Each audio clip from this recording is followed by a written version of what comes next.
तो क्वेश्चन पढ़िए, क्वेश्चन आपके स्क्रीन पे। The bending moment for which the beam shown above is to be designed as, मतलब design moment पूछ रहा है। डिजाइन मोमेंट का क्या डेफिनेशन हमने आपको बता रखा है, maximum bending moment anywhere in the member, चाहे यहाँ पे देखो, इधर देखो, इधर देखो, किधर भी देखो, सबसे ज्यादा बेंडिंग मोमेंट जो होगा वही होगा डिजाइन बेंडिंग मोमेंट, है ना। अब देखिए यहाँ पे इस मेंबर का अगर रफली मैं आपसे पूछूं कि इसका बीएमडी बना के बताओ, क्या बताओगे? यही बताओगे रफली देख के। उतना एक्सपीरियंस तो हो ही गया होगा अभी तक, इतना सारा करवाया, ये केस तो करवाया ही अलग से मैंने। फ्री एंड पे बेंडिंग मोमेंट जीरो, यहाँ पे फ्री एंड पे बेंडिंग मोमेंट जीरो, फिर जहाँ पे सिंपली सपोर्टेड स्पैन है वहां पे नेगेटिव बेंडिंग मोमेंट, और वेरिएशन कैसा होगा, यूडीएल है तो पैराबोलिक होगा बीएमडी का वेरिएशन, इस तरह से वेरी करते हुए फिर ऐसा, फिर ये नेगेटिव यहाँ पे, फिर यहाँ से ऐसे जीरो, इस तरह का कुछ बेंडिंग मोमेंट डायग्राम बन जाएगा ऐसा, इस वाले मेंबर के लिए ऐसा कुछ बीएमडी बन जाएगा। तो यहाँ ये जो आपसे डिजाइन मोमेंट पूछ रहा है, तो डिजाइन मोमेंट यहाँ पे कौन कौन से मोमेंट में से निकालोगे? डिजाइन मोमेंट नेगेटिव में या पॉजिटिव में, किधर? नेगेटिव पॉजिटिव इन दोनों में से सबसे जो मैक्सिमम होगा वही। अब देखो ये जो ओवरहैंग पोर्शन है, ये जो ओवरहैंग पोर्शन है, यहां पे नेगेटिव बेंडिंग मोमेंट आ रही है सपोर्ट लोकेशन पे due to this overhang portion. क्यों? लोडिंग के कारण इस तरह से मेंबर का बेंड हो रहा है। तो टॉप फाइबर में जा रही है टेंशन, बॉटम फाइबर में compression, that is your negative bending moment, hugging nature का। और ये बेंडिंग मोमेंट का वैल्यू कितना होगा लिखोगे? लेट्स सपोज इसको मैं ले लेता हूं, कंसीडर कर लेता हूं M at A, moment at A, ये इसको मोमेंट एट ए कंसीडर कर लिया। और देखिए ये जो यहां से ए है और ये बी है, तो ये ए पे सपोर्ट है, बी पे भी सपोर्ट है, तो ये और ये इन दोनों सपोर्ट के बीच का जो डिस्टेंस है इट इज एल, तो this is your simply supported span. तो ये सिंपली सपोर्टेड स्पैन में बीच में सेंटर पे आपको एक मैक्सिमम सैगिंग बेंडिंग मोमेंट आपको यहाँ पे देखने को मिल रहा है, ये वैल्यू। तो लेट्स सपोज ये जो सैगिंग मोमेंट है इसको मैं एमसी कंसीडर कर लेता हूँ। अब ये एमए और एमसी का वैल्यू निकाल लेते हैं, इन दोनों में से जो मैक्सिमम होगा वही होगा डिजाइन बेंडिंग मोमेंट, सिंपल। तो निकालो भाई। तो एमए का वैल्यू अगर निकालने चलूं, M A will be equal to what, loading कितना डब्ल्यू मान लो, इंटू लेंथ कितना a, into a by two, और नेगेटिव नेचर का माइनस, तो माइनस 100 गुना 2 मतलब 100 गुना 2 equal to minus 200 kilo newton metre. ये है maximum hogging bending moment in the member. इससे ज्यादा नेगेटिव बेंडिंग मोमेंट मेंबर में है ही नहीं, इतना ही है। देखो कहीं है क्या और नहीं है। अब देखो अब निकालना है आपको क्या, एमसी का वैल्यू। तो एमसी का वैल्यू निकालने का अगेन फिर से एक बार बेस्ट तरीका बताता हूँ। इमेजिन करो कि ये जो ओवरहैंग पोर्शन जो यहाँ पे 2 मीटर का दोनों बगल ओवरहैंग पोर्शन है, ये नहीं दिया होता। अगर ओवरहैंग पोर्शन नहीं दिया होता तो एक सिंपली सपोर्टेड स्पैन आपको दिखती केवल, एक मिनट रुक जाओ, एक सिंपली सपोर्टेड स्पैन आपको दिखती केवल, ठीक है, इस पे यूडीएल लगा है।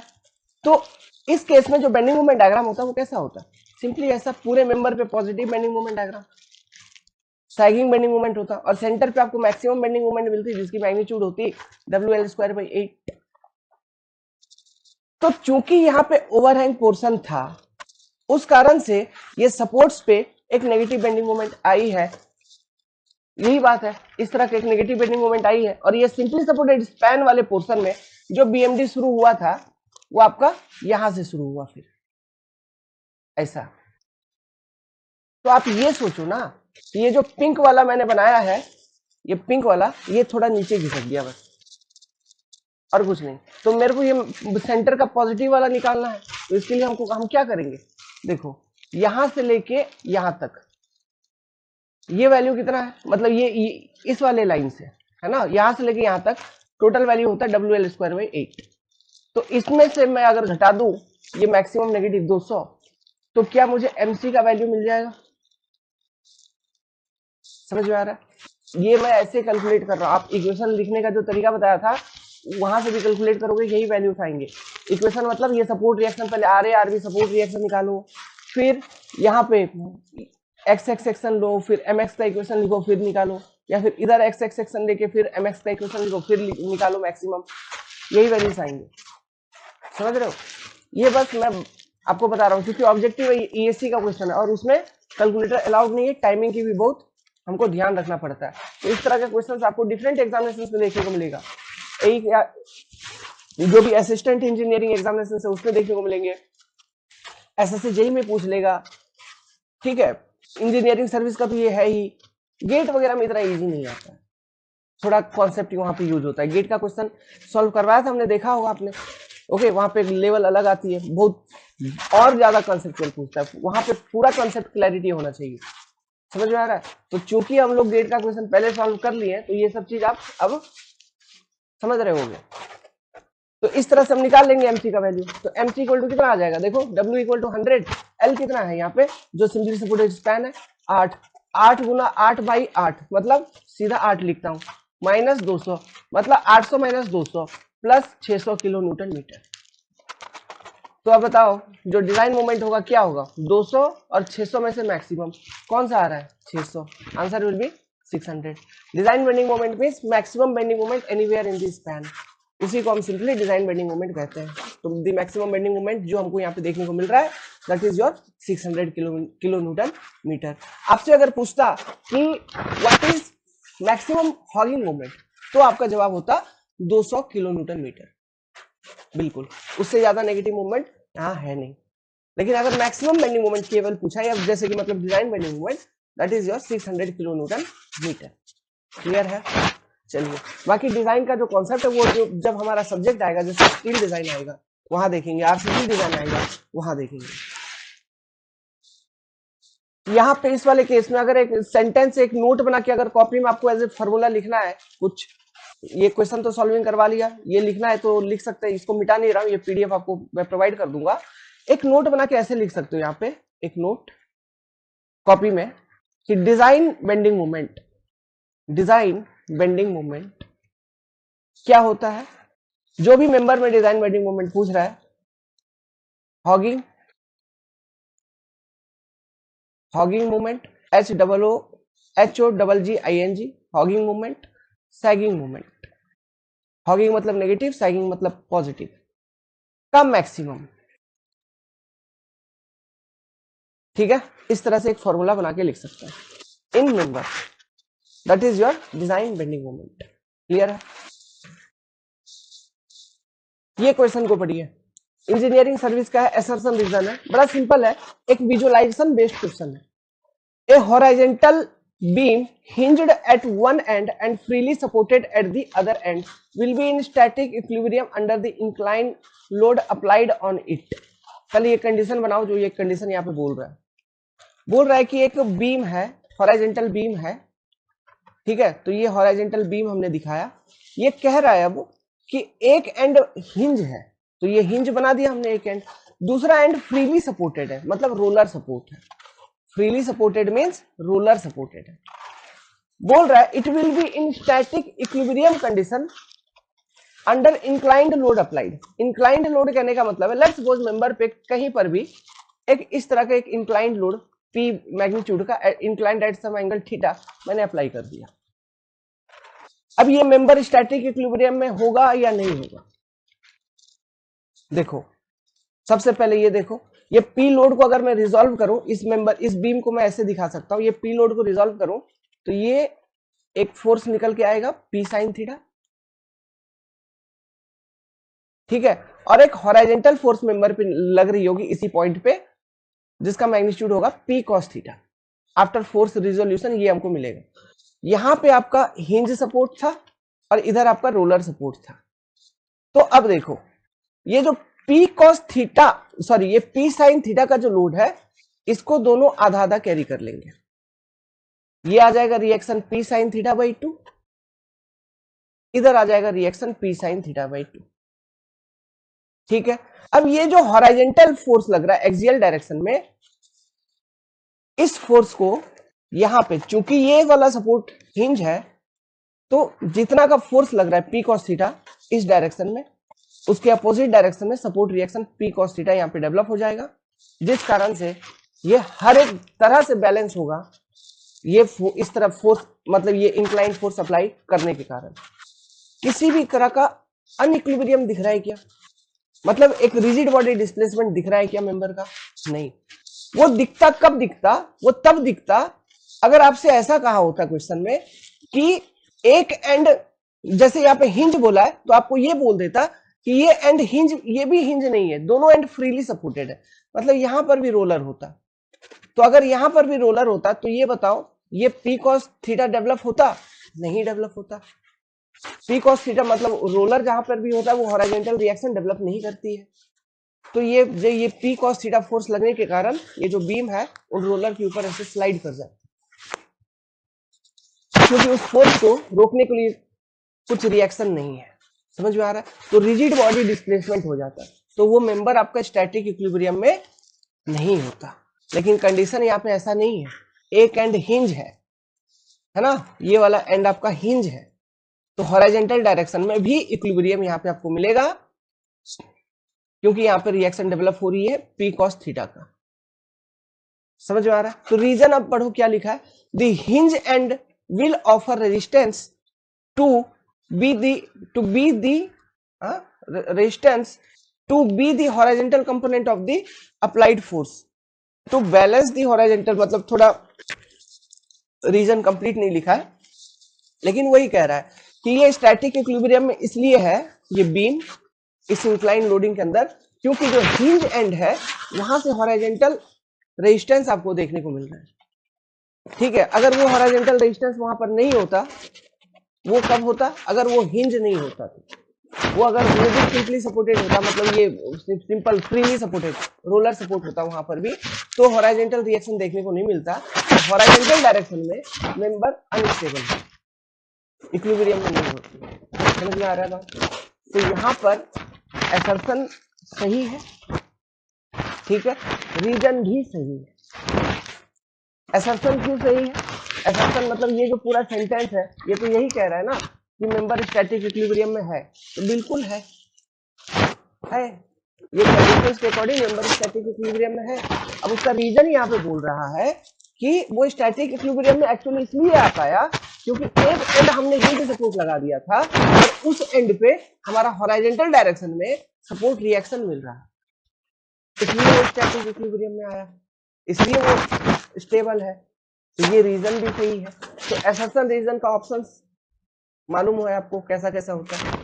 यहाँ पे आंसर होगा ए, मतलब assertion is correct and reason is correct explanation of the assertion। Clear है?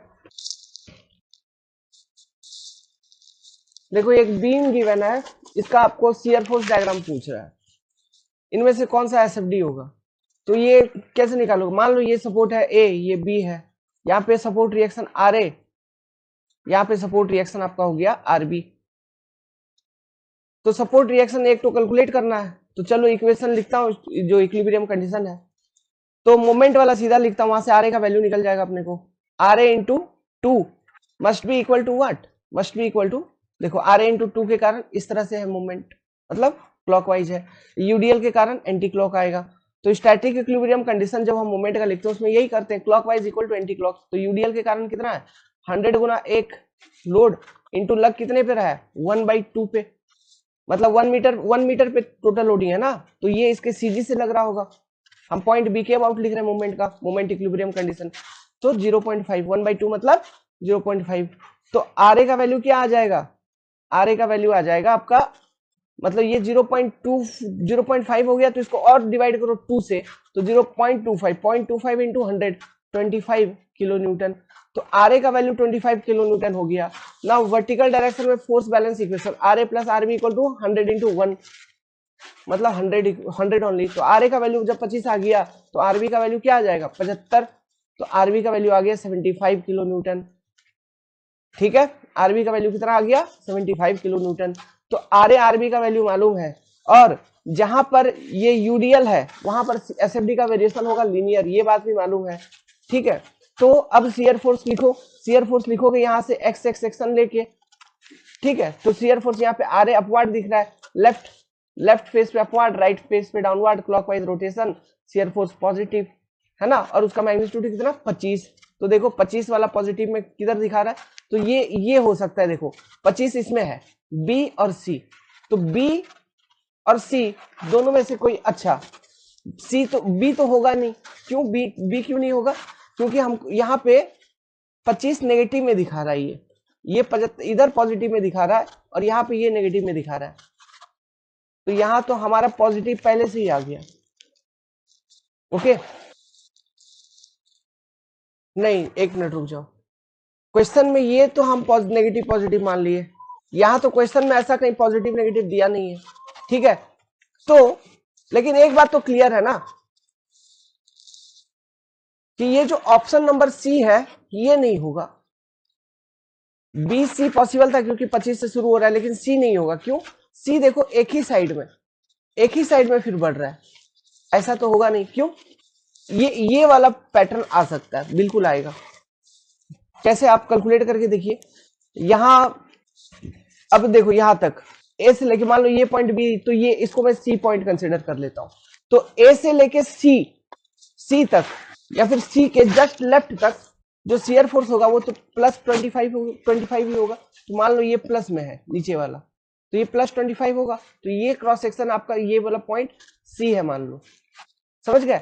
अब यहां पर शियर फोर्स लिखोगे इस वाले स्पैन में एक्स एक्स सेक्शन लेके, तो शियर फोर्स का इक्वेशन क्या आएगा? शियर फोर्स का इक्वेशन आएगा प्लस आर ए माइनस ये डब्ल्यू इंटू एक्स, यहां से सी से एक्स लेंगे हम, माइनस डब्ल्यू इंटू एक्स, मतलब 100 इंटू एक्स। समझ में आ रहा है? नेगेटिव में तो, लेकिन कुछ हद तक वो पॉजिटिव में फिर से रहेगा, लीनियर वेरिएशन। कब तक? जब तक ये डब्ल्यू इंटू एक्स का वैल्यू 25 नहीं हो जाता, तब तक वो पॉजिटिव में रहेगा। तो है देखो, जब ये डब्ल्यू इंटू एक्स का वैल्यू 25 हो गया तो ये शियर फोर्स का वैल्यू हो गया सी से लेके बी स्पैन में 0।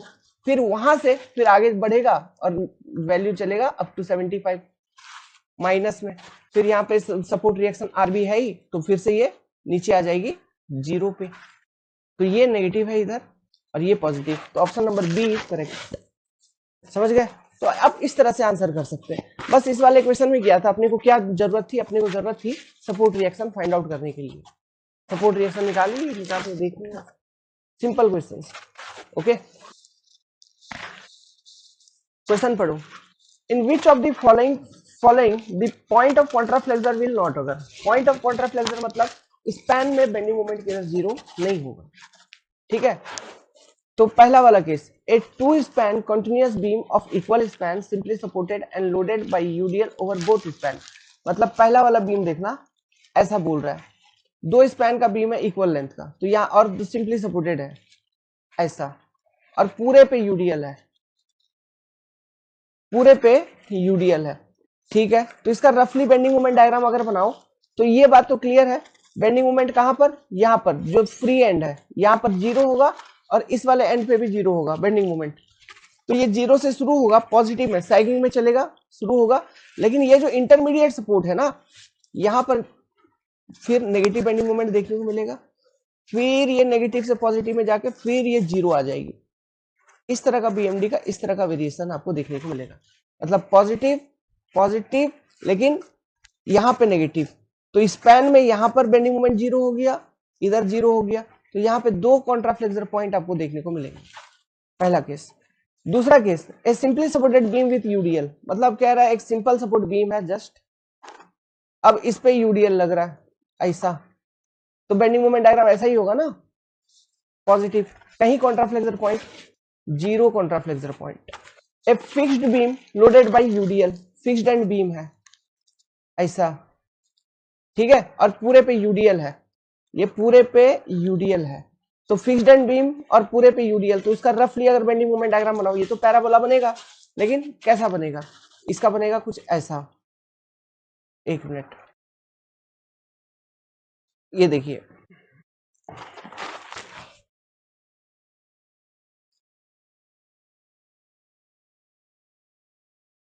इस तरह का कुछ स्पैन, बीच में पॉजिटिव, इधर नेगेटिव, इधर नेगेटिव, तो यहां पर एक कॉन्ट्राफ्लेक्सर पॉइंट, इधर एक कॉन्ट्राफ्लेक्सर पॉइंट, तो इस केस में भी दो कॉन्ट्राफ्लेक्सर पॉइंट आपको देखने को मिलेगा। A propped cantilever loaded with UDL, मतलब एक कैंटिलीवर है, पहले इसको प्रॉप कर दिया गया, मतलब इधर एक सपोर्ट लगा दिया गया और पूरे पे यूडीएल है, तो फिर बेंडिंग मोमेंट डायग्राम कैसे? देखो इसका इसका पैराबोलिक वेरिएशन तो होगा, ठीक है, ये बात क्लियर है। लेकिन जो बेंडिंग मोमेंट डायग्राम आपको देखने को मिलेगा, यहाँ पे ऐसा कुछ देखने को मिलेगा, इस तरह का, मतलब फिक्स सपोर्ट के आसपास आपको नेगेटिव बेंडिंग मोमेंट देखने को मिलेगा और स्पैन में इधर होगा पॉजिटिव। ठीक है, तो यहां पर एक कॉन्ट्राफ्लेक्सर पॉइंट 1 CF, तो हर एक केस में CF मिल रहा है, बस एक केस को छोड़ के option number B, simply supported beam, तो आंसर विल बी बी। तो ये क्वेश्चन है। क्वेश्चन आपको अलग से ये भी पूछ सकता है किसी केस में कि कितना नंबर ऑफ कॉन्ट्राफ्लेक्सर पॉइंट है, जैसे यहाँ पे 2 देखने को मिला, यहाँ पे 2 देखने को मिला, इधर 1 देखने को मिला, ये याद रखना, ये पूछा जा सकता है अलग से कि प्रॉप्ड कैंटिलीवर है तो उसमें कॉन्ट्राफ्लेक्सर पॉइंट कितने होंगे, एक, सीधा याद रखना। ठीक है, ये तो विजुअलाइज रहेगा, याद रहेगा ही, ये सब ऑब्जेक्टिव क्वेश्चन बनता है। क्लियर है? इस तरह का हाँ कॉन्ट्राफ्लेक्सर वाला क्वेश्चन बनेगा ऑब्वियसली, और इस वाले केस में तो बनेगा ही बनेगा। ओवरहैंग वाले केस में जो ये सिंपल सपोर्ट होते हैं बीच में और दोनों बगल ओवरहैंग, इसमें तो कंडीशन पूछता ही है L = 2A, मतलब इसको हमने L लिया था, ठीक है, ये A था, ये A था, L = 2A, L < 2A, L < 2A, ये 3 केस बताया था। इन तीनों केसेस के करस्पॉन्डिंग BMD मैंने आपको बना के दिखाया था, तो वो वाला केस याद रखना, वो केस बहुत बार एग्जाम में पूछे जा चुके हैं ऑब्जेक्टिव में। ठीक है, इन केसेस का BMD भी पूछेगा, कॉन्ट्राफ्लेक्सर पॉइंट भी पूछेगा, और बहुत सारा क्वेश्चन गेट वाले क्वेश्चन से भी सॉल्व किए, इंजीनियरिंग सर्विस वाले में भी 8-10 क्वेश्चन तो इस वाले पैटर्न पे मैंने करा ही रखा आपको, है ना। तो ये इंपॉर्टेंट है, ये पूछते हैं आपको। क्लियर है? तो ये ध्यान रखिएगा। क्वेश्चन पढ़ो। What are the support reaction at the fixed end of the cantilever beam shown in the figure? Fixed and पे क्या सपोर्ट रिएक्शन होगा? या फिर 2 ही सपोर्ट रिएक्शन आपको देखने को मिलेगा, क्योंकि लोडिंग है ट्रांसवर्स, तो एक तो ये मिलेगा आपको रिएक्शन, दूसरा मिलेगा मूवमेंट। ठीक है, हॉरिजॉन्टल डायरेक्शन में किसी भी तरह का रिएक्शन वगैरह नहीं होगा, क्योंकि हॉरिजॉन्टल डायरेक्शन में लोड नहीं है। ओके, ट्रांसवर्स डायरेक्शन में लोड है, उसके कारण एक सपोर्ट रिएक्शन मिलेगा और एक मूवमेंट भी मिलेगा, क्योंकि ये सपोर्ट से जहां पे रिएक्शन पूछा वहां से कुछ डिस्टेंस पे लोडिंग लग रहा है, ठीक है, इसलिए मूवमेंट भी होगा उस लोडिंग के कारण। तो ये रिएक्शंस निकालने हैं। तो लेट्स सपोज ये R है, ये M है, तो R का वैल्यू क्या होगा? एरिया ऑफ दिस ट्रायंगल, तो R = area of this triangle, triangle का एरिया कितना? Half into length into height, तो 1/2 3 इंटू हाइट कितना? Total load 120। अरे यार, यहाँ कुछ करने का जरूरत भी नहीं है, देखो यहाँ पे कुछ भी करने का जरूरत नहीं है, सीधा निकल जाएगा। बताओ यार, टोटल लोड का वैल्यू दिया है ना, यूनिट देखो, यूनिट में खेल कर दिया है। ये क्वेश्चन ध्यान से पढ़ना भी जरूरी है। 120 किलो न्यूटन टोटल लोड दिया है, तो ये ट्रायंगल का एरिया है, ये 120 किलो न्यूटन टोटल लोड, तो जो वर्टिकल सपोर्ट रिएक्शन होगा ये बराबर होगा 120 किलो न्यूटन का। ठीक है, तो ये जो 120 किलो न्यूटन का टोटल लोड है, ये कहां पे लग रहा होगा? ये एज ए पॉइंट लोड, इसको कन्वर्ट करोगे तो ये ट्रायंगल का सीजी पे लग रहा होगा। लेट्स सपोज ये है इस ट्रायंगल का सीजी, जहां पर ये 120 किलो न्यूटन का लोड लग रहा है, तो ये सीजी हमको रिएक्शन कहां पे पूछा? सपोर्ट पे, तो सपोर्ट से कितने दूर पर है ये सीजी? तो यहां से आप बोलोगे सर h/3, मतलब ये जो ट्रायंगल का हाइट है कितना है? 3 मीटर, 3/3 मतलब 1। तो मोमेंट आप लेते, तो मोमेंट क्या लेते? यही तो होता जो सपोर्ट रिएक्शन, यहाँ पे मोमेंट रिएक्शन होता, ये लोड इनटू दिस डिस्टेंस, तो 120 into h/3, 120 into 3/3, 120 into 1, 120 kilo newton metre, ये होता आंसर आपका ए। 120 एंड 120 kNm। देखो कभी कभी चुटकी में क्वेश्चन सॉल्व होते हैं, बस हमको अलर्ट रहने का जरूरत है। समझ रहे हो बात को? समझ गए क्वेश्चन? ठीक है, इजी था। अब चलो मान लो ये नहीं दिया रहता, क्या ये 120 डायरेक्ट नहीं दिया रहता, तो क्या दिया होता? दिया होता यहाँ पे मैक्सिमम लोड का इंटेंसिटी क्या है, ये यहाँ पर मैक्सिमम लोड इंटेंसिटी क्या है? 10 kilo newton metre, kilo newton पर मीटर, या इस तरह का कुछ यूनिट में होता, एक मैक्सिमम लोड इंटेंसिटी दिया रहता इस सेक्शन में। तो फिर इसको यूज करके हमें क्या करना होता? Area of this triangle calculate करते हैं, तब जाके जो भी लोड आता वो आता आपका, जैसे 120 जैसा यहाँ पे लिखा है, जो भी आता उस केस में अगर एरिया ऑफ ट्रायंगल कैलकुलेट करते हैं तो वो उतना का रिएक्शन होता है यहाँ पर। समझ गए? प्लस वो जो टोटल लोड था वो अगेन इस ट्रायंगल के सीजी पे लगता, वहां से h/3 पे, तो वो टोटल लोड इंटू h/3, ये मोमेंट रिएक्शन निकल जाता। समझ गए? इस तरह से यूवीएल का कैलकुलेशन होता है। प्लस और कुछ कुछ बात सुनो, तो यहाँ पे तो आंसर होगा ए, ठीक है। और कुछ कुछ बात सुनो यहाँ पे, यूवीएल के केस में जो एसएफडी होता है वो बन जाएगा 2 डिग्री का, जो मतलब पैराबोला, ठीक है, ये बनेगा पैराबोला। और जो बीएमडी होगा ये बनेगा क्यूबिक, उसको हम बोलेंगे क्यूबिक पैराबोला। ये भी पूछता है एग्जाम में, पूछा है, तो इसको भी ध्यान रखना इन सब चीजों को, ठीक है। इसका भी एसएफडी बीएमडी मैंने आपको प्लॉट करवा दिया, बनवा दिया है यूवीएल का केस। इस क्वेश्चन को पढ़ो, एक मिनट यार, इस क्वेश्चन को पढ़ो, मजेदार है, इंटरेस्टिंग है, लॉजिक बनेगा। For shear force to be uniform throughout the span of simply supported beam, which of the following load should be applied on the beam? 2 equally spaced concentric load, a couple at mid span only, a couple anywhere in the span, UDL over the entire span। क्या है question का मतलब, पहले ये समझिए। बोल रहा है कि एक सिंपली सपोर्टेड बीम ले लीजिए आप, ले लिया, अब इसका शियर फोर्स जो भी आप बनाओगे वो शियर फोर्स यूनिफॉर्म होना चाहिए, मतलब पूरे में rectangular shear force, uniform nature का शियर फोर्स, एक पूरे में एक जैसा शियर फोर्स। इसके लिए कौन सा कंडीशन सुटेबल रहेगा ये पूछ रहा है। तो यूनिफॉर्म शियर फोर्स मतलब आपको एक इक्वेशन मैंने आपको बताया था, डी, मान लो शियर फोर्स है डीएस, एस है शियर फोर्स, तो DS upon D X is equal to loading rate W, मतलब slope of shear force diagram with respect to length is equal to loading at that particular. किसी भी section पे आप अगर slope निकालना चाहते हो शियर फोर्स का, तो उस सेक्शन पे लोडिंग कितना, वर्टिकल लोडिंग, ट्रांसवर्स डायरेक्शन में लोडिंग कितना है, ऐसा या फिर यूडियल लोडिंग, जो भी है, सारे ट्रांसवर्स लोडिंग, तो लोडिंग कितना है ये बताओ उस पर्टिकुलर सेक्शन पे, ठीक है। तो यूनिफॉर्म होना चाहिए, मतलब जो slope of shear force diagram है वो जीरो होना चाहिए, मतलब W इक्वल टू जीरो होना चाहिए, ds upon dx equal to must be equal to zero, that is W must be equal to zero. तो W इक्वल टू जीरो कहने का मतलब है there must not be any transverse loading, there must not be any transverse loading, यही मतलब होता है, any transverse load on member, on span बोल लो, ठीक है। तो ये वाला देखो, 2 इक्वली स्पेस्ड कॉन्सेंट्रिक लोड, इस केस में रेक्टेंगुलर तो बनेगा, पॉजिटिव नेगेटिव ऐसा चलता है, तो ये नहीं चलेगा, हमको एक रेक्टेंगल चाहिए, तो ये नहीं, यूनिफॉर्म नहीं होगा, ठीक है।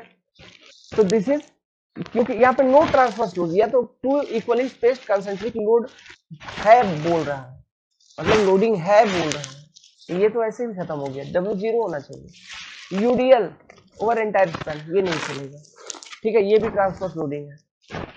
Couple at mid span only, couple anywhere in the beam in the span. अब देखो कपल एट मिड स्पैन पे लगाओ, मतलब ये सारा लोड आप मिटा दीजिए, इस सभी लोड को मिटा दो। एक काम करो, ये L है तो L/2 पे कोई कंसंट्रेटेड मूवमेंट लगा दो, एक तो ये कर सकते हैं, या फिर दूसरा बोल रहा है कि कहीं पर भी बीम में, कहीं पर भी, चाहे इधर हो उधर हो कहीं पर भी आप कंसंट्रेटेड मूवमेंट लगा दीजिए,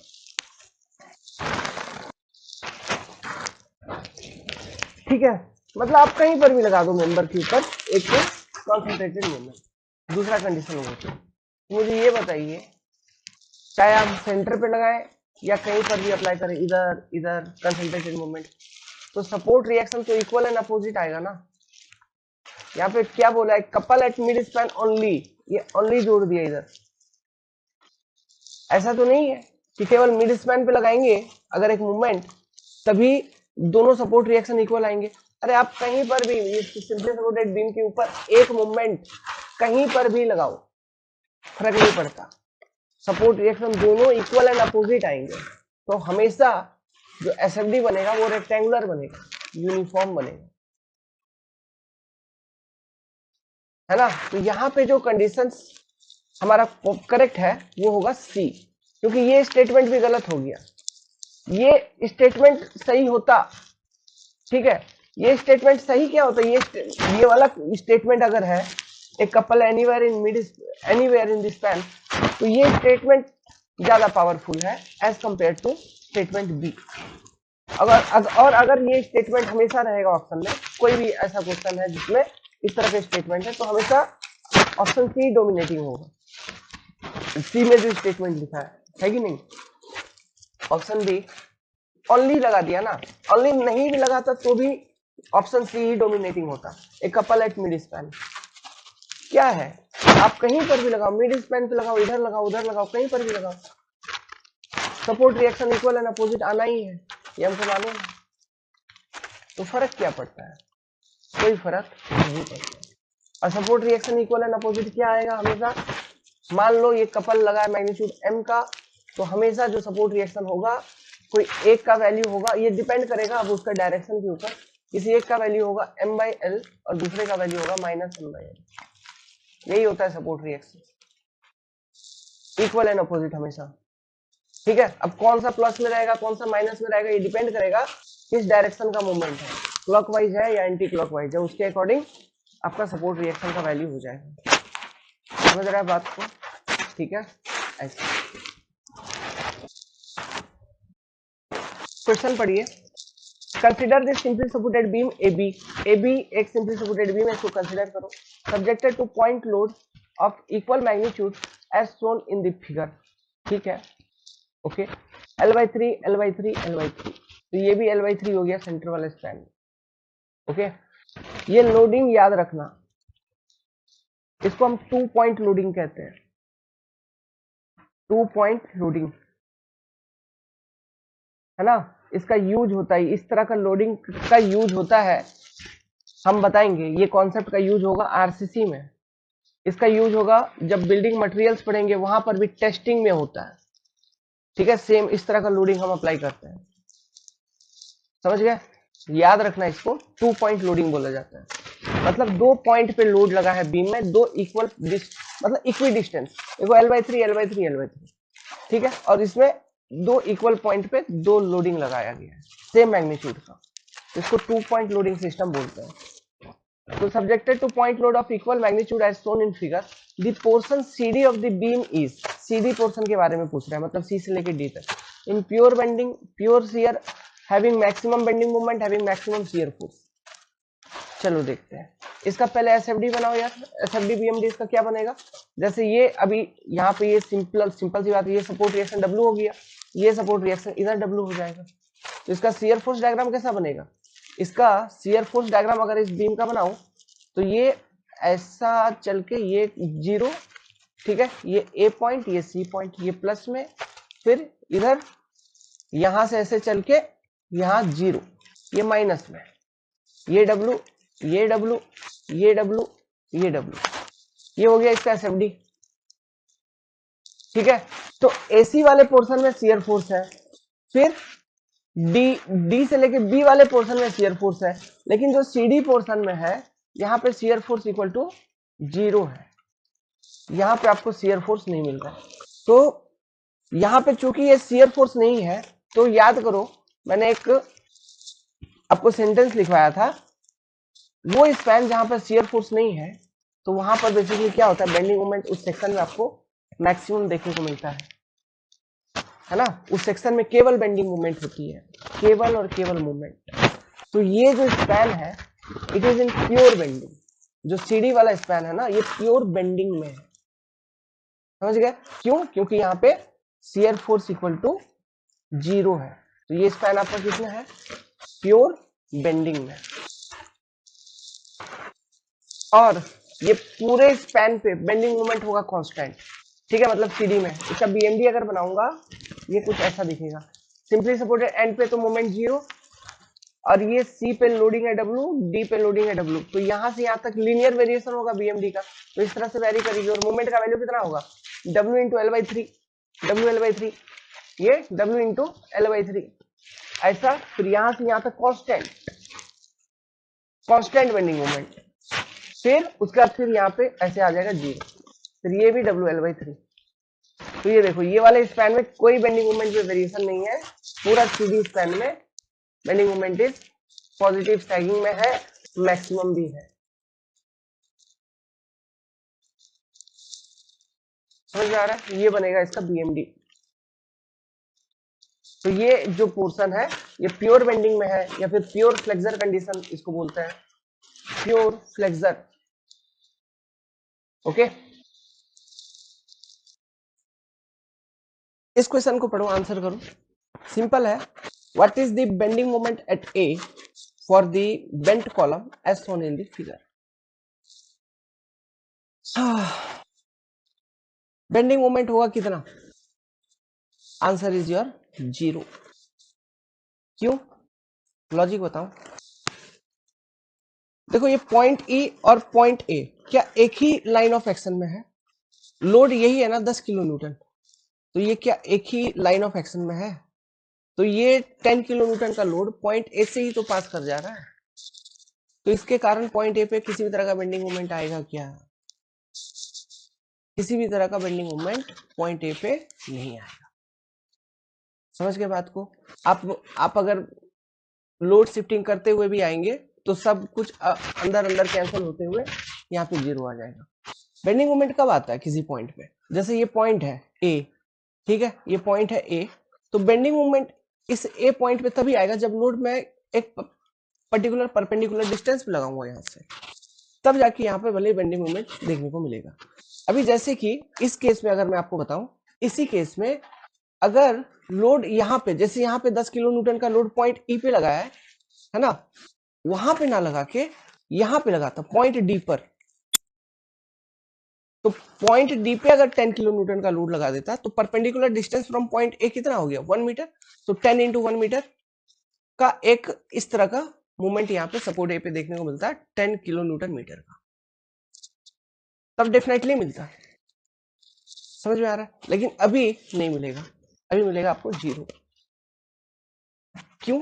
क्योंकि जहां पे लोड लगा है और पॉइंट ए दोनों का लाइन ऑफ एक्शन सेम है, मतलब एक ही लाइन से पास कर जा रही है, किसी भी तरह का परपेंडिकुलर डिस्टेंस नहीं है, तो उस लोडिंग के कारण मोमेंट उस पॉइंट पे जनरेट होगा ही नहीं।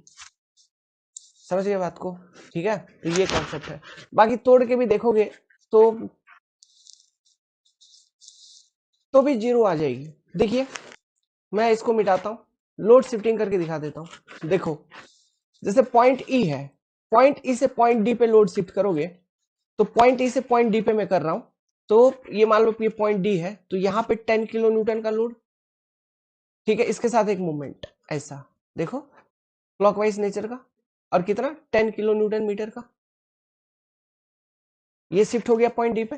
फिर पॉइंट डी से लेके सी तक एक मेंबर है, तो पॉइंट डी से सी पॉइंट पे ये लोड को शिफ्ट करोगे, तो ये 10 किलो न्यूटन तो एज इट इज शिफ्ट हो जाएगी पॉइंट सी पर, उसके और जो मूवमेंट वहां पे था वो भी सेम पॉइंट सी पे एज इट इज शिफ्ट हो जाएगा, कोई दिक्कत नहीं है ना?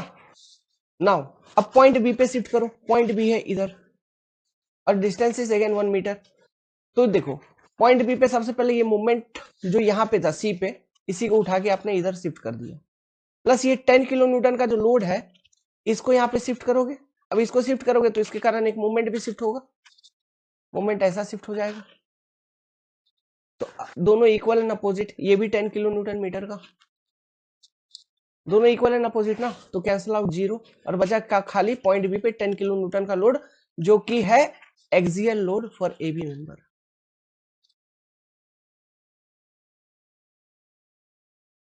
यहाँ पे 10 किलो न्यूटन का सपोर्ट रिएक्शन आपको देखने को मिलेगा, ये एक्सियल लोड है। समझ में आ गया? बेंडिंग मोमेंट नहीं है, तो आंसर इज योर 0। हर एक एंगल से समझ गए बात को? ठीक है, सॉल्व करिए। सपोर्ट रिएक्शन एट ए निकालने के लिए पूछा है, तो निकालो। ये मान लो आर ए है,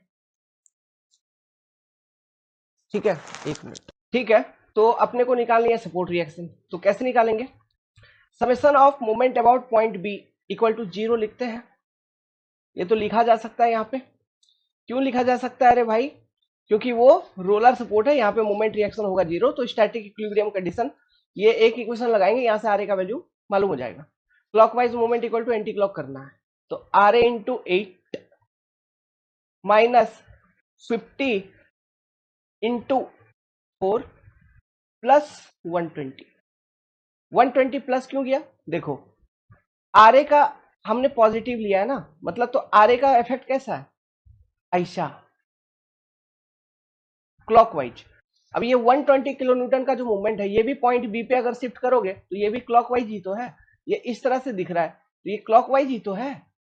तो आर ए अगर क्लॉकवाइज को हम प्लस ले रहे हैं तो 120 भी प्लस में रहेगा, 50 का एंटी क्लॉक जाएगा, देखो तो ये इतना इक्वल टू 0 होना चाहिए।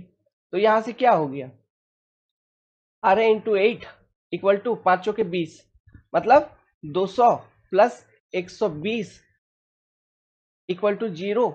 तो R A into 8 equal to 80, ठीक है। तो R A equal to 10 kilo newton. आपके सामने सॉल्व किया विदाउट कैलकुलेटर। तो एग्जाम में क्वेश्चन आएंगे, अपने को भी सॉल्व करना है एग्जाम में विदाउट कैलकुलेटर, समझ गया। ये क्वेश्चन को पढ़िए, couple M is applied on C, ठीक है, मतलब एक बीम है 3 मीटर लेंथ का, सिंपली सपोर्टेड है, कपल सी पॉइंट पे अप्लाई कर दिया गया, एम का मैक्सिमम शियर फोर्स पूछ रहा है। तो इस केस में आपको मालूम है ना क्या, support reaction equal and opposite होता है, और सपोर्ट रिएक्शन का वैल्यू कितना होता है, एम बाई एल, तो एम बाई 3 हो जाएगा। तो शियर फोर्स भी मैक्सिमम जो भी होगा बीम के ऊपर वो एम बाई 3 ही तो होगा, ऑप्शन डी सीधा, देखते ही टिक लगाओ, ठीक है। सो विद दिस अभी हमारा ये पेज कंप्लीट हो गया। अब ये सारा कुछ कुछ इस तरह से बेसिक क्वेश्चंस आते हैं। अब कुछ और एक अलग टाइप का क्वेश्चन मैं आपको करवाता हूं। देखो इस तरह का एक मेंबर का एक कन्वेंशनल क्वेश्चन आया हुआ था, ठीक है। तो देखिए इसमें क्या था, ये मान लीजिए ये सपोर्ट ए है, ये सपोर्ट बी हो गया, ये सी हो गया, ये एक बीम एबीसी दिख रहा है। उसके बाद इसको, ये बीम को बोला था डी, और यहां पर एक लोडिंग लग रहा था इस पर्टिकुलर पॉइंट पे, लेट्स सपोज यहां पर पी अमाउंट का लोड लग रहा है, और इस पॉइंट को कह दिया गया था ई, ये बीम में ई पॉइंट है, यहां पर भी एक लोडिंग था पी अमाउंट का, ठीक है।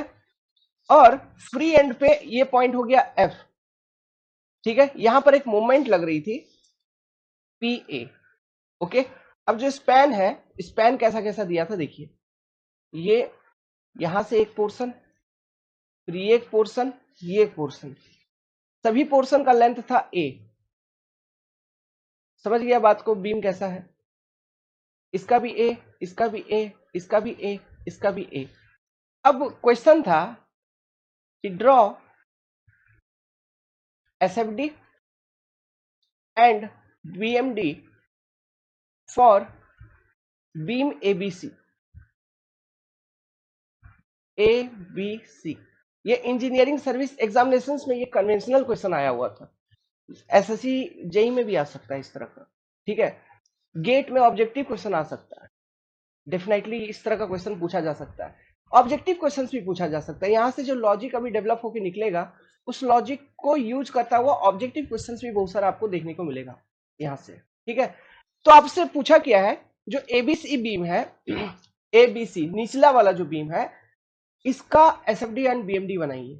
तो आपको एबीसी बीम पे क्या लोडिंग है ये मालूम है क्या, पहले ये बताओ, एबीसी बीम के ऊपर क्या लोडिंग है ये अपने को मालूम नहीं है, तो ये हम कैसे बनाएंगे। इसके लिए अपने को क्या करना होगा, पहले तो लोडिंग डायग्राम क्या है फाइंड आउट करना होगा, what is my loading diagram. तो लोडिंग डायग्राम निकालने के लिए हमको क्या करना होगा, दोनों बीम को सेपरेट करिए, फ्री बॉडी डायग्राम बनाते हैं, एफबीडी फ्री बॉडी डायग्राम। दोनों बीम को हम सेपरेट करेंगे, सेपरेट करेंगे तो ये निचला वाला बीम देखो एबीसी, देखना आप ध्यान से, ठीक है। ये आपका हो गया एबीसी बीम। तो ये पॉइंट ए पे एक रिएक्शन, ये ए, यहां पे पॉइंट बी पे एक रिएक्शन आरबी, ठीक है, ये आर ए सपोर्ट रिएक्शन और ये आरबी सपोर्ट रिएक्शन, ये क्लियर है। और ये है आपका पॉइंट सी जो फ्री एंड है। This is your point C. इसको थोड़ा मिटा देता हूं अच्छे से। This is your point C. Clear है? यहां से यहां तक का स्पैन ये हो गया 2a स्पैन, और ये स्पैन है आपका a। दिख रहा है कि नहीं दिख रहा है?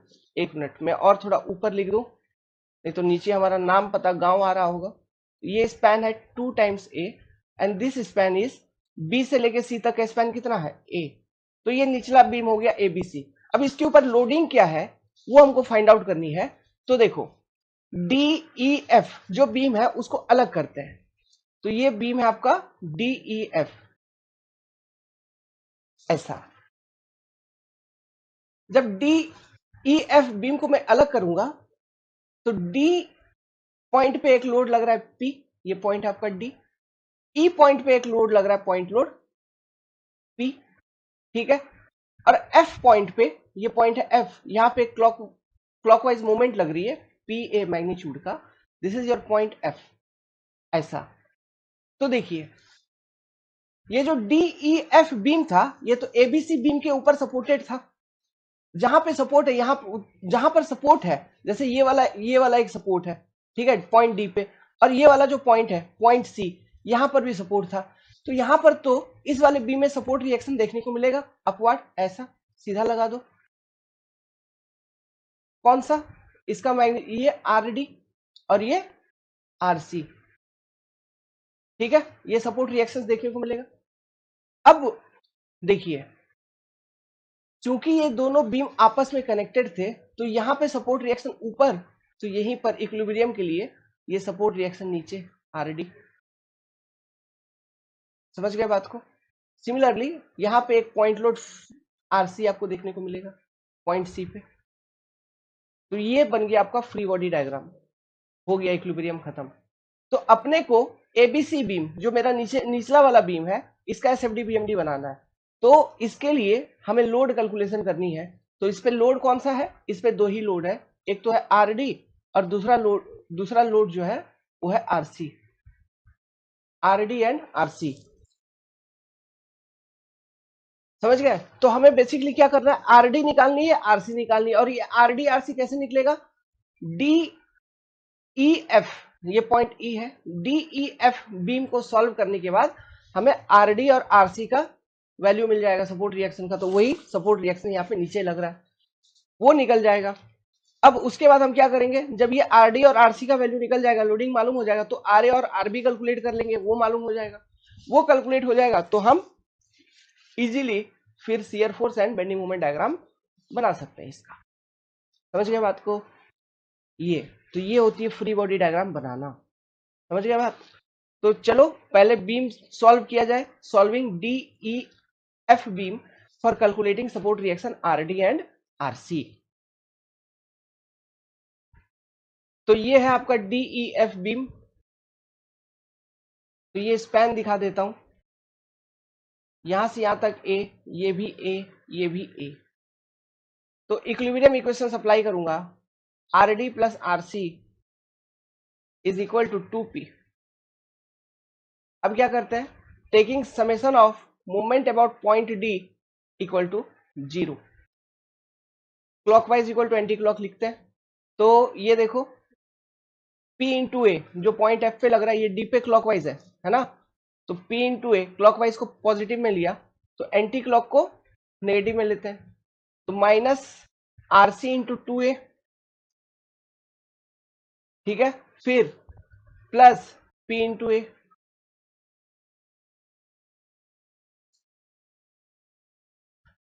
इतना मस्ट बी इक्वल टू 0।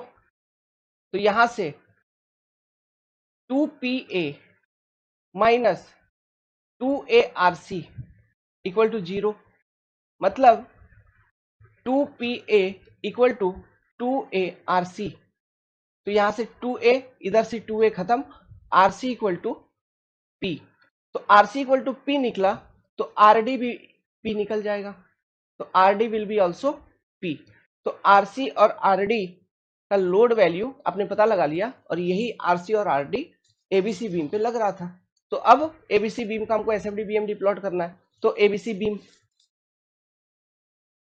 तो ये है आपका एबीसी बीम, और एबीसी बीम में ये span A, this is also a, this is also a, इसका हमको एसएफडी बीएमडी बनाना है। तो सबसे पहले हमको आरए और आरबी सपोर्ट रिएक्शन निकालनी है।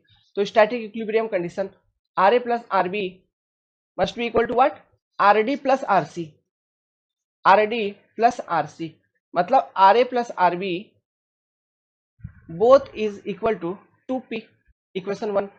अब कोई एक इक्वेशन ले लो, मोमेंट इक्विलिब्रियम कंडीशंस। तो let's suppose summation of moment about point A equal to 0, total anti clock equal to clockwise करना है। तो आरसी इंटू 3a, ए 3a, ठीक है, आरसी इंटू 3a का effect clockwise, minus RB into 2a, ठीक है, फिर plus RD into A equal to 0। तो इसको सिंप्लीफाई करेंगे, एक मिनट यार, ये आर ए नहीं, ये आरसी है, ठीक है, summation of moment about A equal to 0 लिखे हैं। तो आरसी का वैल्यू कितना है, पी, तो 3pa minus RB into 2a plus P into A equal to 0। तो यहां से 4pa equal to 2a into RB, तो ए खत्म 2, मतलब आरबी का वैल्यू निकल गया कितना, 2p। जब आरबी का वैल्यू प्लस में 2p आया है, तो आर ए प्लस आरबी दोनों मिलके 2p था। इसका मतलब क्या, ये इक्वेशन तभी वैलिड हो पाएगा फोर्स बैलेंस का, when R A is 0, R A equal to 0। तो जो सपोर्ट रिएक्शन मिला, R A equal to 0 and RB equal to 2p, this is your support reactions. तो जो फाइनल बीम है आपका विथ सपोर्ट रिएक्शंस अगर देखा जाए तो ये आरबी जहां पे 2p सपोर्ट रिएक्शन है, यहां पर एक पॉइंट लोड लग रहा है आपका p, और इधर एक पॉइंट लोड लग रहा है p। This is your span A, this is span A, this is span A. तो इसका एसएफडी बनाओ। सबसे पहले तो देखो अप टू दिस लोकेशन, यहां तक कोई भी शियर फोर्स होगा, shear force equal to 0। Shear force चालू होगा यहां से जब शियर फोर्स चालू होगा तो सबसे पहले नेगेटिव में ही शियर फोर्स आ जाएगी। क्यों, यहां पे अगर एक्स एक्स सेक्शन लोगे आप, यहां पे एक्स एक्स सेक्शन लीजिए, तो लेफ्ट साइड से कैलकुलेशन कर रहे हो, तो लेफ्ट फेस पे डाउनवर्ड, राइट फेस पे अपवर्ड, लेफ्ट फेस पे डाउनवर्ड, राइट पे अपवर्ड, तो एंटी क्लॉक रोटेशन है ना। तो शियर फोर्स इज नेगेटिव, और मैग्नीट्यूड कितना, -p, ठीक है, नेगेटिव और p में, और ये 2p जहां पर है, यहां पर ये प्लस में चला जाएगा, प्लस p में चला जाएगा, फिर यहां तक प्लस में जाएगी, फिर यहां पे देखो नीचे लग रहा है पॉइंट लोड p, तो ऐसा this will be your shear force, ये प्लस, ठीक है, तो ये p, ये भी p, एसएफडी हो गया ये। अब बीएमडी इसका क्या होगा, सिंपल सी बात है, जिस वाले सेक्शन में पॉइंट लोडिंग है, या फिर बीएमडी का इक्वेशन लिखना है, तो एक काम करो, लेट्स सपोज यहां पे एक्स एक्स सेक्शन ले लो, तो इस एक्स एक्स सेक्शन पे एमएक्स का इक्वेशन लिखिए। एमएक्स इक्वल टू, बेंडिंग का नेचर क्या, हॉगिंग, क्योंकि देखिए ये पॉइंट लोड जो पी है, ये इस तरह से बेंड करवा रहा है मेंबर को, तो ऊपर टेंशन, बॉटम में compression, hugging bending moment negative. और लेट्स सपोज ये एक्स एक्स सेक्शन जो लिया है, एक्स फ्रॉम फ्री एंड लिया है, यहां से एक्स, तो Mx equal to minus P x, linear equation. तो x का वैल्यू 0, तो m का वैल्यू 0, मतलब ये पॉइंट c जो है, moment at c equal to 0, moment at point b, mb, x का वैल्यू a, तो माइनस pa, तो नेगेटिव साइड में। अब चलो फिर से यहां पे ये जो x x सेक्शन है, x फ्रॉम c ले लेते हैं, यहां से x ले लेते हैं, इस वाले x x सेक्शन के लिए mx का इक्वेशन लिखते हैं। तो mx इक्वल टू क्या आ जाएगा, देखो सबसे पहले माइनस p इंटू कितना, a plus x plus 2p into x, और कुछ नहीं। तो इसमें x का वैल्यू अगेन 0 पुट करो, तो moment at this particular point, मतलब पॉइंट b, ठीक है, क्या मिलेगा, माइनस पी। फिर x का वैल्यू अगर a पुट कर दोगे, तो जहां पर ये पॉइंट लोड है, कहां पर, ये वाला लाइन, एक्स का वैल्यू ए पुट कर देंगे तो इस पर्टिकुलर पॉइंट पे आपको अगेन मोमेंट यहां पर मोमेंट इक्वल टू 0 मिलेगा और वेरिएशन इज लीनियर। तो क्या बीएमडी इस तरह का नहीं है, देखिए बीएमडी जो है इस तरह का बीएमडी है, ऐसा ट्रायंगुलर है, लीनियर वेरिएशन है, ट्रायंगुलर मतलब ऐसा वेरिएशन, ऐसा पूरे में नेगेटिव, ठीक है। और यहाँ ये जो मैक्सिमम बेंडिंग मोमेंट का मैग्नीट्यूड है यहाँ पर, उसका मैग्नीट्यूड कितना है, minus P A, this one moment at B, P into A. समझ गए बात को? This is your S F D and this is your B M D.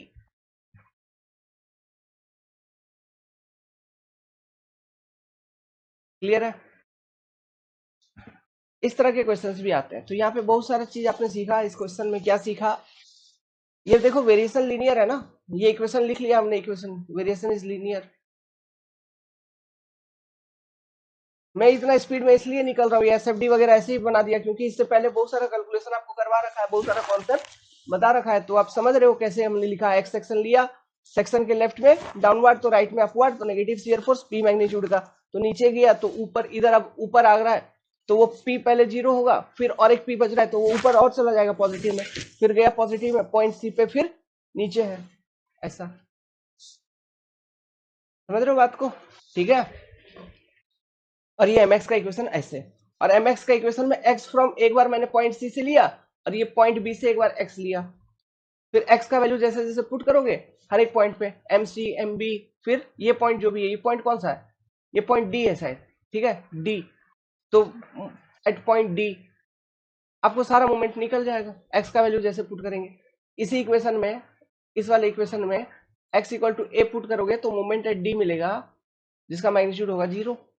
Put करके देखो, समझ गए? उसी इक्वेशन में x इक्वल टू 0 पुट करेंगे तो मोमेंट एट b मिलेगा, b के जस्ट लेफ्ट में मिलेगा। बन गया फटाक से। तो ये क्वेश्चन आया था, इंजीनियरिंग सर्विस में आया था, ठीक है। चलिए और कुछ एक मैं सॉल्व करके दिखाता हूं। चलिए इस क्वेश्चन को आप समझिए, ढंग से समझिए, अच्छे से समझिए, इसका सॉल्यूशन करते हैं। इंटरेस्टिंग क्वेश्चन है, ठीक है। लेट सपोज इस तरह का कर्व्ड बीम है। कैसा बीम है ये? This is question of curved beam, very important है ना। ये क्वेश्चन गेट में आ चुका है, ऑब्जेक्टिव क्वेश्चंस भी डाला जा सकता है यहां से। कर्व्ड बीम है और यहां ये पॉइंट है, मान लो A, this is your A point, support A. यहां पर एक पॉइंट लोड लग रहा है पी मैग्नीट्यूड का, ये सेमी सर्कुलर फॉर्म में है। इसको अगर हम बेस कंसीडर करें तो मान लो इसका सेंटर है ये, this is your centre point. तो जो रेडियस है इसका, curve beam of radius R, of radius R, इसका जो रेडियस है ये है आर। समझ गए बात को? रेडियस मतलब यहां से यहां तक का distance, this is radius R. ये सेंटर ओ पॉइंट है लेट्स सपोज, क्लियर है? This is your radius R. इसका आपको बनाना है एसएफडी और इसका बनाना है बीएमडी। बना लोगे? बिल्कुल बना लेंगे।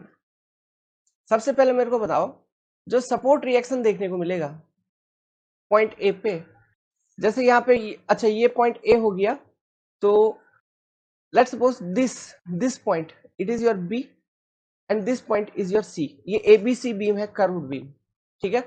और सी पॉइंट पे पॉइंट लोड लग रहा है, तो सपोर्ट रिएक्शन यहाँ पे फिक्स्ड एंड पे, मैं दूसरा कलर ले लेता हूं, यहाँ पे जो सपोर्ट रिएक्शन होगा पी ऐसा होगा। ये बात एकदम साफ दिख रहा है। अब देखो यार, इसका हमको एसएफ शियर फोर्स और बेंडिंग मोमेंट लिखना है, ठीक है। तो मुझे बस एक ही चीज बताना, जैसे यहाँ पे समझना कॉन्सेप्ट क्या है। ये कर्व पोर्शन है, कर्व बीम है, तो शियर फोर्स में लिखूंगा तो जैसे यहाँ पे ये पॉइंट लोड पी है, ठीक है, ये वर्टिकली डाउनवर्ड लग रहा है सी पॉइंट पे, तो अगर मैं पूछूं कि शियर फोर्स ये बीसी वाले पोर्शन में, यहाँ पे पॉइंट बी है, ये बीसी वाले पोर्शन में शियर फोर्स कितना होगा, तो आप बोलोगे सर यहाँ पे एक सेक्शन ऐसे कट करके यहाँ पे बता दो शियर फोर्स होगा पी। फिर मैं पूछूंगा ये एबी वाले पोर्शन में क्या होगा, तो यही सेम शियर फोर्स होगा एबी वाले पोर्शन में, ऐसे यही लोड, यही, क्योंकि शियर फोर्स होता है ट्रांसवर्स फोर्स, यही होता है, आप यही बोलोगे, तो यही होगा शियर फोर्स। लेकिन यहाँ पे देखो क्या ये तरीका सही है, सही नहीं है। क्यों? ऐसे देखने से तो वो लगता है वो शियर फोर्स होगा, लेकिन ये तरीका सही नहीं है। तरीका यहाँ पे कैलकुलेशन का सही नहीं है। कैलकुलेट करके हम कैसे निकालेंगे?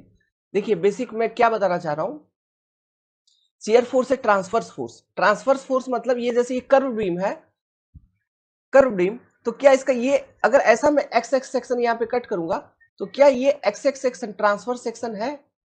ट्रांसवर्स सेक्शन नहीं है। इस कर्व बीम का ये x x section transverse section नहीं है। तो इसका ट्रांसवर्स सेक्शन कौन होगा? इसका ट्रांसवर्स सेक्शन होगा रेडियस के डायरेक्शन में। अगर मैं ऐसा एक सेक्शन कट करूं, एक्स एक्स सेक्शन, ये इसका ट्रांसवर्स सेक्शन होगा। ये कर्व बीम है, आपने ऐसा ये सेक्शन कट किया, this is the transverse section of this curve beam. आप ऐसे वर्टिकली ऐसे कट करेंगे section x x, not transverse section, ये ट्रांसवर्स सेक्शन नहीं है, ये है ट्रांसवर्स सेक्शन। तो ट्रांसवर्स सेक्शन के अलोंग जो फोर्स होगा वही होगा शियर फोर्स। और बेंडिंग मोमेंट ट्रांसवर्स सेक्शन के अलोंग जो फोर्स है इनटू परपेंडिकुलर डिस्टेंस मल्टीप्लाई करेंगे तब बेंडिंग मोमेंट हमको मिलता हुआ चलेगा। यही तो बात है। बेंडिंग मोमेंट और शियर फोर्स वगैरह क्या ट्रांसवर्स फोर्सेस के कारण है। तो ट्रांसवर्स सेक्शन में इस कर्व बीम का किसी भी सेक्शन पे, मतलब किसी भी क्या, कहीं पर भी मतलब ए बी पोर्शन में कहीं पर भी ट्रांसवर्स सेक्शन में जो फोर्स होगा वही होगा उसका शियर फोर्स, और उसी के कारण आपको मिलेगी बेंडिंग मोमेंट। समझ में आ रहा है? ये कॉन्सेप्ट क्लियर हुआ ट्रांसवर्स सेक्शन। तो हमें यहाँ पे ट्रांसवर्स सेक्शन फाइंड आउट करना होगा, तो वो चीज मैंने आपको बताया, it will be in direction of radius. समझ रहे हो बात को? लेट सपोज यहाँ पे आप एक एजम्पशंस लेता हूं, लेट सपोज ये जैसे ये सेंटर पॉइंट है, सेंटर से पास करता हुआ मैं एक एक्सिस ऐसा कंसिडर कर रहा हूं at some angle theta from this AC line, एक एंगल थीटा पे, ठीक है, इस एसी लाइन से एक एंगल थीटा पे मैंने एक सेक्शन कंसिडर किया ए बी पोर्शन में, तो क्या ये एक्स एक्स सेक्शन कंसिडर किया, एक्स एक्स या फिर थीटा थीटा सेक्शन ले लो, क्योंकि हम थीटा के रेस्पेक्ट में डिफाइन कर रहे हैं, और थीटा ए बी से एसी लाइन से हमने थीटा लिया है, तो ये थीटा थीटा सेक्शन, तो this is my transfer section.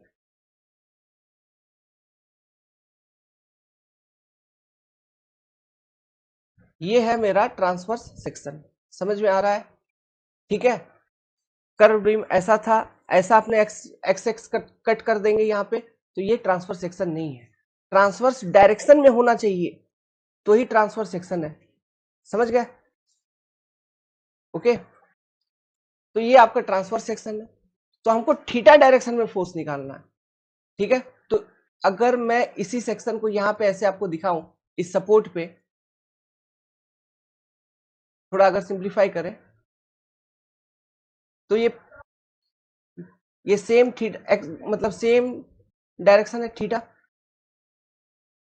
इसके नॉर्मल में एक डायरेक्शन होगा, तो ये फोर्स क्या हो जाएगा, P cos थीटा, ये फोर्स क्या हो जाएगा, P sin थीटा। एक मिनट, इसको थोड़ा सा इसको नॉर्मल बनाते हैं, एक मिनट, ठीक है। ऐसा ये फोर्स क्या हो जाएगा, ये हो जाएगा आपका P sin थीटा। यहां पे ये सपोर्ट पे ये फोर्सेस आपको समझ में आया, P cos theta and P sin theta, ठीक है। नाउ ये पॉइंट ए से लेके ये सेंटर जो है O, ये भी तो है radius R, this is also radius R। तो मैंने क्या किया है, आप ये बताओ, ये जो मैंने कट किया, जैसे ये पॉइंट है O, यहां से लेकर लेट्स सपोज इसको मैं O डैश पॉइंट कट कर देता हूं, तो ये O डैश का लेंथ क्या होगा, O डैश का लेंथ, ये O डैश लेंथ ये कितना है, तो ये भी तो सेम रेडियस है। जो ओ ए लेंथ है वो भी रेडियस है, ओ डैश भी रेडियस है, नो डाउट इन दैट। अब देखिए, एक मिनट ध्यान से सुनना, ध्यान से देखना। ये जो फोर्स था P sin थीटा, इसी के लाइन ऑफ एक्शन को अगर मैं धीरे धीरे कैरी करके इस ट्रांसवर्स एक्सिस पे ड्रॉप करूं, तो ये यहां पर कहीं पे कट कर रहा है। लेट्स सपोज इस पॉइंट को मैं O डबल डैश कह देता हूं। तो देखो ये ट्रायंगल नहीं बन गया, कौन सा, ये O पॉइंट, ये A पॉइंट, और ये जो अपना ट्रांसवर्स एक्सिस था, ठीक है, वहां पे O डबल डैश वाला पॉइंट, और यहां पे है O डैश वाला पॉइंट। ये टोटल लेंथ है इक्वल टू रेडियस R। ये टोटल लेंथ क्या है, इक्वल टू रेडियस R। तो मुझे ये बताओ, और ये एंगल कितना है, थीटा पे आपने लिया है, ये भी है रेडियस R। तो O से लेके O डैश ये क्या होगा, क्या मैं इसे R cos थीटा लिख सकता हूं? और ये वाला वर्टिकल डिस्टेंस है ना, परपेंडिकुलर टू O डैश, ये जो है लाल जो किया हूं, ये क्या है, this one perpendicular to O dash, ये क्या होगा, R sin थीटा नहीं हो जाएगा? O डबल डैश से लेके O डैश ये डिस्टेंस, क्या ये R minus R cos theta means R into 1 cos theta नहीं हो जाएगा? नहीं, R minus R cos theta, तो R 1 माइनस कॉस थीटा, क्या ये लेंथ ऐसे नहीं हो जाएगा? मतलब समझ गया ना लेंथ कौन कौन सा। ये डायग्राम गंदा ना हो इसलिए मैंने बगल में लिख दिया। क्या इस तरह से ये लेंथ हम नहीं लिख सकते यहाँ पे? बिल्कुल लिख सकते हैं। अब देखो, अब अपने को लिखना है शियर फोर्स। तो शियर फोर्स हम थीटा एंगल पे लिखेंगे, क्योंकि थीटा एंगल पे from line A O C हमें ट्रांसवर्स एक्सिस मिल रहा है, ठीक है, from line A O C, from line A O C at angle theta we get transverse axis।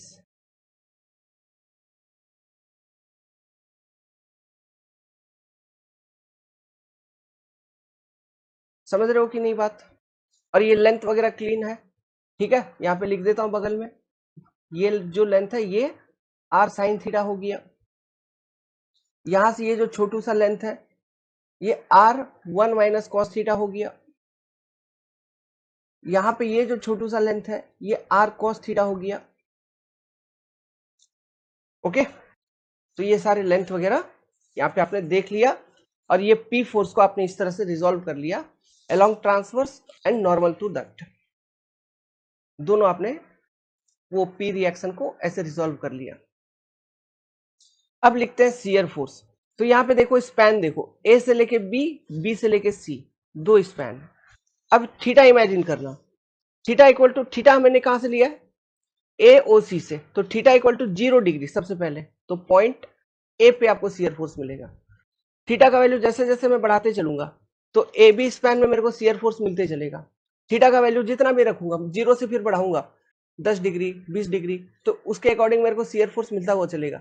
10 degree 20 degree 30 degree, जैसा जैसा बढ़ाता चलूंगा वैसे मेरे को शियर फोर्स मिलता चलेगा हर एक डिग्री पे, ठीक है। फिर पॉइंट बी पे, पॉइंट बी मतलब थीटा इक्वल टू 90 डिग्री।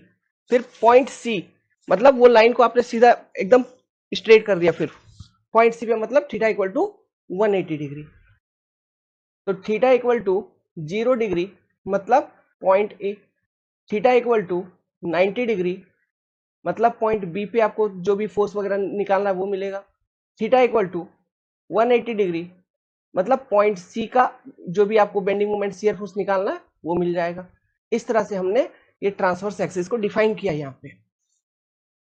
यहां तक समझ में आया बात? क्लियर है?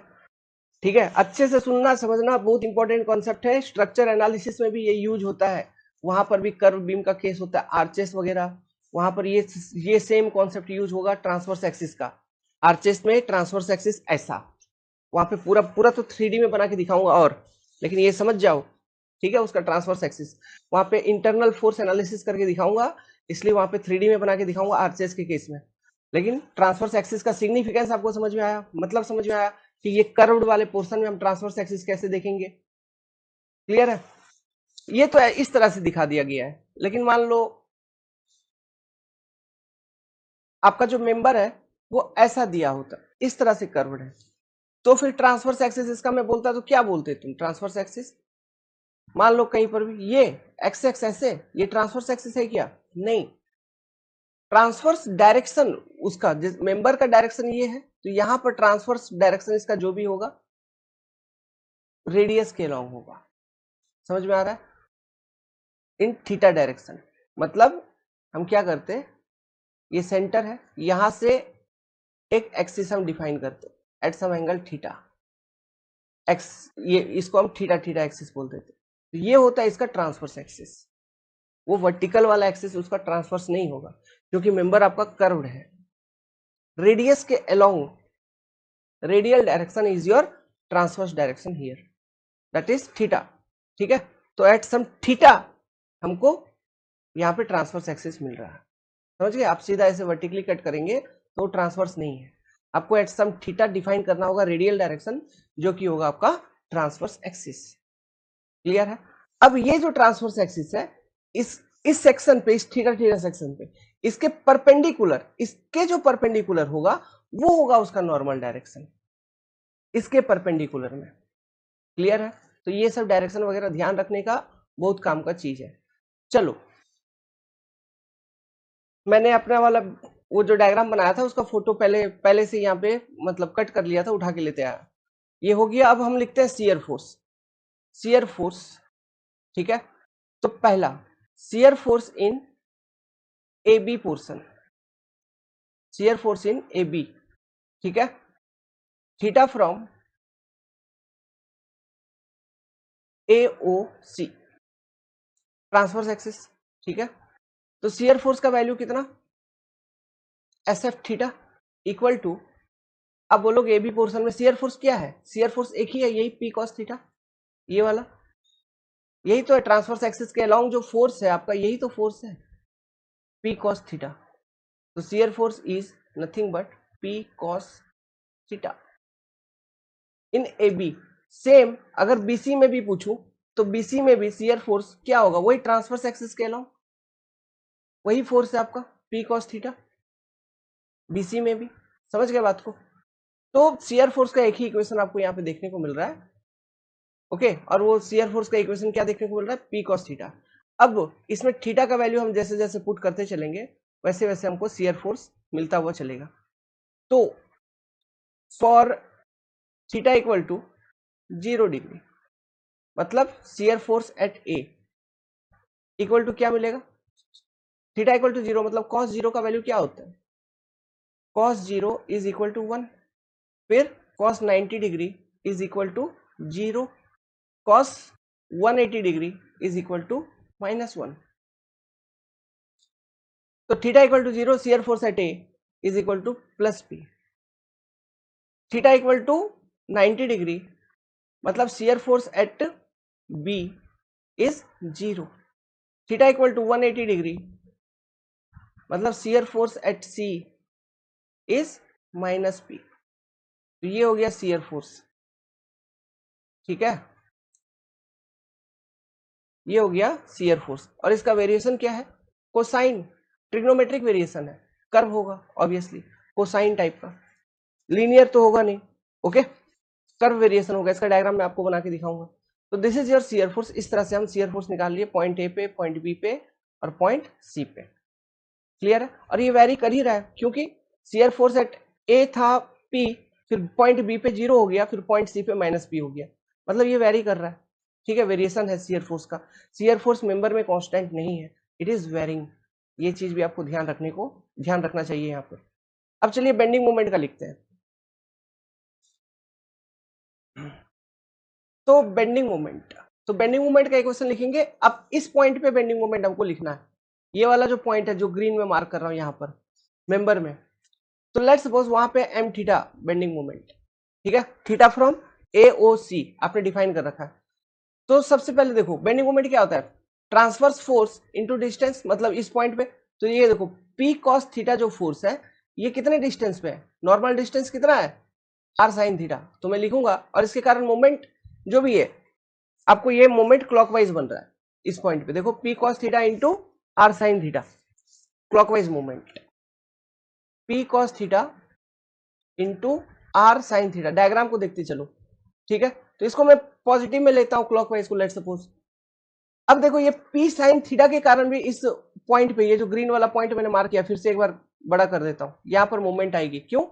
ये पी साइन थीटा जो लग रहा है फोर्स, उसका लाइन ऑफ एक्शन है ये, ठीक है, और वो पॉइंट एक सम पर्टिकुलर डिस्टेंस पे है, ठीक है। ये पॉइंट, अब ये डिस्टेंस कितना है आपको मालूम है, this distance is your R into 1 minus cos theta, तो उसके कारण फिर मूवमेंट आएगी। मूवमेंट का नेचर एकदम सेम क्लॉकवाइज, तो plus P sine theta into R bracket 1 minus cos theta, bracket close, like this. Simplify करिए, P cos theta R sine theta plus P R sine theta, ठीक है, फिर minus P R sine theta cos theta. तो ये P R sine theta cos theta, ये P R sine theta cos theta खत्म। तो बचा क्या? Moment at theta is equal to, positive में बच रहा है, मतलब यहाँ अपना जो इक्वेशन है पी आर साइन थीटा बच रहा है। तो थीटा का यहाँ पे साइनोसोडियल वेरिएशन है, ट्रिग्नोमेट्रिक है लेकिन साइन कर्व फॉलो करेगा। साइन का इक्वेशन जानते हो, sine theta, sine 0 equal to 0, sine 90 equal to 1, sine 180 equal to again 0, ये आपको मालूम, तो निकाल लो भाई। तो मोमेंट एट पॉइंट ए माने theta equal to 0 equal to 0, moment at point B माने theta equal to 90 degree plus P R, moment at point C मतलब थीटा इक्वल टू 180 डिग्री, क्या बनेगा? 0 अगेन, और sagging, positive bending moment, sagging, ठीक है। ये आ गया आपका बेंडिंग मोमेंट का वेरिएशन। अब चलिए डायग्राम बनाते हैं। कर्व बीम है तो डायग्राम देखो, पहला एसएफडी, इस तरह का मेंबर है, ऐसा, ठीक है, मेंबर ऐसा था। शियर फोर्स कितना था? प्लस पी, फिर यहां से वेरिएशन करते करते बी पॉइंट पे 0 होके फिर इस तरह से वेरी कर रहा था, ये ऐसा कुछ आपका शियर फोर्स डायग्राम बन जाएगा एसएफडी। प्लस पी, सॉरी एक मिनट, प्लस पी से वेरी किया ना, ये आपका पॉजिटिव में, ये नेगेटिव में, ऐसा लिख लीजिए। यहाँ पे P, यहाँ पे P, यहाँ पे शियर फोर्स इक्वल टू 0, ऐसा कुछ बनेगा शियर फोर्स डायग्राम। आप ऐसा बना सकते हो, कर्व है, ये भी कर्व है। BMD सिखा रहा हूं, सीखिए, कोई कंफ्यूजन नहीं, लॉजिक नहीं, इस तरह से बनाया जाता है, सीखिए, ठीक है। BMD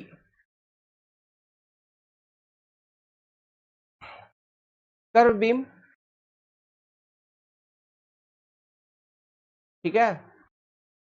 तो BMD तो भाई तो सिंपल एक ही डायरेक्शन में था ना, 0 से ऐसा, PR फिर 0, यहाँ पे ये पॉजिटिव और ये मैग्नीट्यूड था PR, 0 0 हो गया वेरिएशन BMD का। This is A, this is B point, this is C point, this is A point, this is B point, this is C point. Value check कर लो, डायग्राम चेक कर लो। ये trigonometric है, मतलब ये कॉस कर्व, ये sine curve, ठीक है, दोनों कर्व है। तो इस तरह के भी क्वेश्चंस आपको एग्जाम में देखने को मिलेंगे अगर आप कन्वेंशनल एग्जाम में बैठे हो तो। ये कन्वेंशनल में भी आ सकता है, गेट में तो पूछता है, ये पूछता है, प्लस आप स्टेट एई वगैरह में तो उतना इस तरह का हाई लेवल पे नहीं जाएगा, लेकिन फिर भी मान लीजिए क्वेश्चन लेवल कभी टफ कर रहा है तो बहुत सारा कुछ कुछ डेटा देके पूछ सकता है। डेफिनेटली पढ़ाई पढ़ाई होती है, कहीं से भी क्वेश्चन उठाया जा सकता है, हमें सब तरीका मालूम होना चाहिए। तो इसी के साथ, इसी पर्टिकुलर वीडियो के साथ आपका हो गया चैप्टर खत्म, एसएफडी बीएमडी। समझ गए बात? एसएफडी बीएमडी में जितना भी पॉसिबल क्वेश्चंस, जो भी कंसेप्ट जो भी बन सकता था आपके लिए, सारा कुछ मैंने आपको कूट कूट के भर के पढ़ा दिया है। तो एसएफडी बीएमडी कंप्लीट बाबू लोग। अब जो नेक्स्ट चैप्टर हम लोग स्टार्ट करेंगे, we will start concept of stress and strain. ठीक है, स्ट्रेस एंड स्ट्रेन कहने का मतलब इसमें हुक्स लॉ वगैरह पढ़ेंगे, इलास्टिसिटी, डक्टिलिटी, मिलाबिलिटी, ये सब प्रॉपर्टीज ऑफ मटेरियल क्या होता है, stress strain curve of steel, किस तरह का स्ट्रेस होता है, normal stress, bending stress, shear stress, है ना। फिर स्ट्रेन का कॉन्सेप्ट पढ़ेंगे। तो ये सब चीजें अभी बेसिक वाला। फिर थर्मल स्ट्रेसेस के कॉन्सेप्ट को पढ़ेंगे। तो ये वाला चैप्टर अब स्टार्ट करेंगे। ये चैप्टर भी एक बड़ा चैप्टर है अपने आप में, अच्छी चैप्टर है, बड़ा चैप्टर है, अच्छा चैप्टर है। तो अब इसको हम लोग पढ़ेंगे। ठीक है, जो कि आपका नेक्स्ट चैप्टर होगा, उसका धीरे धीरे चलता रहेगा। ठीक है, ऑल दी बेस्ट।